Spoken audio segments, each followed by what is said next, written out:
हमारे पूरे देश में मत आइए अरुणाचल वाले, लेकिन वो कह रहा है कि आप अरुणाचल नहीं आ सकते। क्यों नहीं आ सकते? हमारा देश है।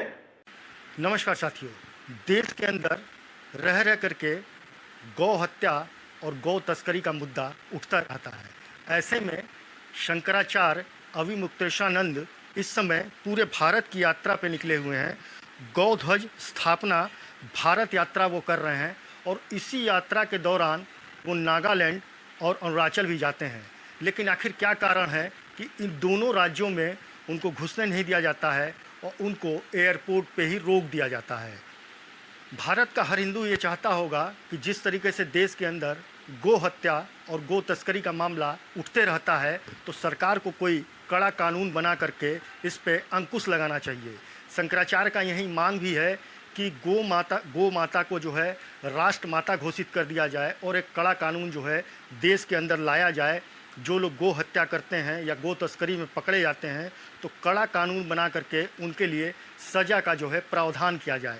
लोकसभा चुनाव के दौरान भी शंकराचार्य ने ये मुद्दे को उठाया था, इस मुद्दे को उठाया था, लेकिन उस मुद्दे का कोई भी असर जो है भारतीय जनता पार्टी की सरकार बनने के बाद देखने को नहीं मिला। लेकिन आप सोच सकते हैं कि शंकराचार्य का पद जो होता है वो हमारे हिंदू समाज में, हिंदू धर्म में वो सर्वोच्च पद होता है। राम मंदिर के अनुष्ठान में शामिल भी नहीं हुए। तो ये कह सकते हैं कि जो इस समय देश का एक परिदृश्य चल रहा है, शायद कमोवेश उस पर बाद में बात किया जाएगा, लेकिन शंकराचार्य का यह मुद्दा कहीं से भी गलत नहीं है। और उनका कहना यह है कि हमें एयरपोर्ट पे जब रोक दिया गया है तो किस बात को लेकर के रोका गया है। न हमने अरुणाचल की सरकार के खिलाफ कुछ बोला है, न नागालैंड की सरकार के खिलाफ बोला है। नागालैंड में जो छात्र संगठन उसका विरोध कर रहे हैं, उन्होंने ये तक कह दिया कि जिस चीज़ को लेकर के आप, जिस मुद्दे को लेकर के आप यहाँ पे आए हैं वो हमारा भोजन है और इस मुद्दे को लेकर के हम आपको नागालैंड के अंदर घुसने नहीं देंगे। तो पहले शंकराचार्य जी का ये जरा सा बयान सुनिए कि आखिर वो कह क्या रहे हैं, एक हिंदू समाज में आखिर इसको लेकर के कितनी पीड़ा है। हमारे पूरे देश में मत आइए अरुणाचल वाले, लेकिन वो कह रहा है कि आप अरुणाचल नहीं आ सकते। क्यों नहीं आ सकते? हमारा देश है, हमारा राइट है, कहीं भी हम जा सकते हैं। और अभी तक हमने अरुणाचल के खिलाफ, अरुणाचल की संस्कृति के खिलाफ, अरुणाचल की सभ्यता के खिलाफ, वो जो दो लड़के बोल रहे हैं उनके खिलाफ एक वाक्य नहीं बोला है। पक्ष विपक्ष की तो दूर बात है, बोला ही नहीं है एक भी वाक्य। अभी पहली बार आपसे बात हो रही है। तो जब हमने कुछ अभी आपके विरुद्ध कहा ही नहीं, उसके पहले ही आप हमको रोक लगा देते हो। एडमिनिस्ट्रेशन ने, यहाँ के डीसी ने लेटर जारी कर दिया। कैसे जारी कर सकता है डीसी कि आप मत आइए?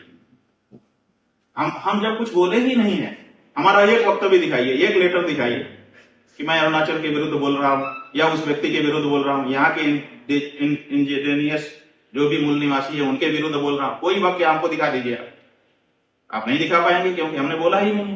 जब हमने बोला ही नहीं तो आप हमको कैसे रोक लगा सकते हैं? पहले हम बोले, बोलने के बाद आप उसको आधार बना लो। आपने बोला इसीलिए अब ये बात है, लोग गुस्सा। हम तो कुछ बोले ही नहीं। हम तो आ रहे हैं, बड़े प्यार से आ रहे हैं कि अरुणाचल के लोगों से चल के मिलेंगे। जिंदगी में पहली बार आ रहे हैं, पूरा हर करके हृदय में प्यार, और आप हमको इस तरह से वो कर रहे हो। वो भी एक स्टूडेंट यूनियन के एक लीडर के कहने पर कर रहे हैं। ऐसा ऐसा ऐसा ये अत्याचार है। ये शंकराचार्य की बात तो छोड़ दीजिए, ये भारत के किसी भी नागरिक के विरुद्ध अत्याचार है। ऐसा नहीं करना चाहिए, ऐसा हमारा कहना है। वो भी हमारे देश का नागरिक है, हम भी हमारे देश के नागरिक हैं। हम दोनों भाई हैं, हम दोनों एक ही देश के हैं। हम मिलेंगे, बैठेंगे, जैसे आपसे बात हो रहा है वैसे बात नहीं कर सकते हम लोग? क्यों नहीं बात कर सकते? क्यों आप हमको मना कर रहे हो कि नहीं तुम आओ ही मत? अरे आओ, हमसे बात करो। बात करने पे तुमको अगर कुछ असहमति है, तुम अपनी असहमति बोलो, ये तो ठीक है, हम उसमें कहा मना कर रहे। लेकिन तुम आओ ही मत, आ ही नहीं सकते। आओगे तो तोड़फोड़ कर दूंगा, मार दूंगा। तो मार दो, हम आए हैं, शूट कर दो, हम इसी के लिए आए, आज मरने के लिए आए, मार दो। लेकिन मार देने से बात खत्म हो जाएगी? आप शंकराचार्य जी को मार दोगे, बात खत्म हो जाएगी? ये बच्चे अभी नया खून है, हम उनकी प्रशंसा करते हैं कि भाई वो ठीक है, नए खून के हैं, उत्साही है, अच्छा आगे बढ़ करके उनका नेतृत्व हो और कोई बात लेके उठा रहे हैं, वो सब ठीक है, हम उनके प्रशंसक है इस मामले में। लेकिन उनको भी तो विचार करना पड़ेगा और उनको भी कोई तो बताएगा कि भाई ऐसा मत करो। जो आपने शंकराचार्य जी का बयान सुना। उनका स्पष्ट कहना था कि अगर हमने अरुणाचल की सरकार या नागालैंड के सरकार के खिलाफ या हमने कोई ऐसा वक्तव्य अगर दिया हो जिससे जनमानस में की भावनाओं को अगर ठेस पहुंचता हो तो वो मुझे दिखाइए, चाहे वो पेपर में की कटिंग हो या फिर मीडिया में दिया गया कोई बयान हो। उन्होंने ये भी कहा कि उनके जनप्रतिनिधि जो है जा कर के इस बात को प्रेस कॉन्फ्रेंस के जरिए पहले ही बता चुके हैं कि उनका मकसद क्या है। वो सिर्फ ये चाहते हैं कि गो हत्या और गो तस्करी जो देश में हो रहा है उसको सरकार जो है तत्काल बंद करा दे और गौ माता को जो है वो राष्ट्र माता घोषित कर दे और एक कड़ा कानून देश के अंदर पारित कर दे। यही उनका मकसद है और कहीं से भी गलत नहीं है। अगर हिंदू समाज भारत के अंदर अगर ये चाहता है तो सरकार आखिर क्यों नहीं इसको करना चाहती है।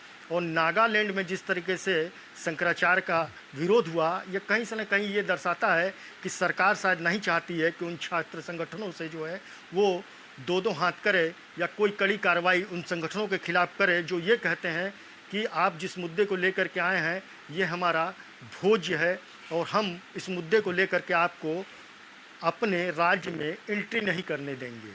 तो अरुणाचल प्रदेश और नागालैंड की जो स्थिति रही है, उनको शंकराचार्य जी को एयरपोर्ट पे ही रोक दिया जाता है और विवेकानंद लगातार ये मांग करते रहते हैं कि आप जो छात्र संगठन है उनके जनप्रतिनिधियों को बुलाइए, मुझसे बात कराइए, उनके मन में जो भी चल रहा हो सकता है कि उनके सवालों का जवाब दे करके हम दूर कर सकते हैं। किसी भी तरीके का आक्रोश या जनमानस को भड़काने का कहीं से भी प्रयास जो है शंकराचार्य जी की तरफ से नहीं किया जा रहा है, न किया जाएगा।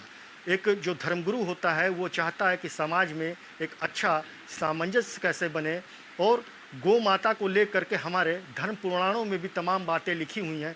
आखिर सरकार को इस मुद्दे को लेकर के जरा से भी फिक्र नहीं है कि हमारे देश का इतना बड़ा शंकराचार्य इस मुद्दे को उठा रहा है, तो आखिर भारतीय जनता पार्टी की जो सरकार है इस पूरे प्रकरण को लेकर के क्यों नहीं एक कड़े कानून को लेकर के सोच रही है कि जिस तरीके से देश के अंदर गो तस्करी या फिर गो हत्या किया जा रहा है या हो रहा है तो उस पर रोक लग सके।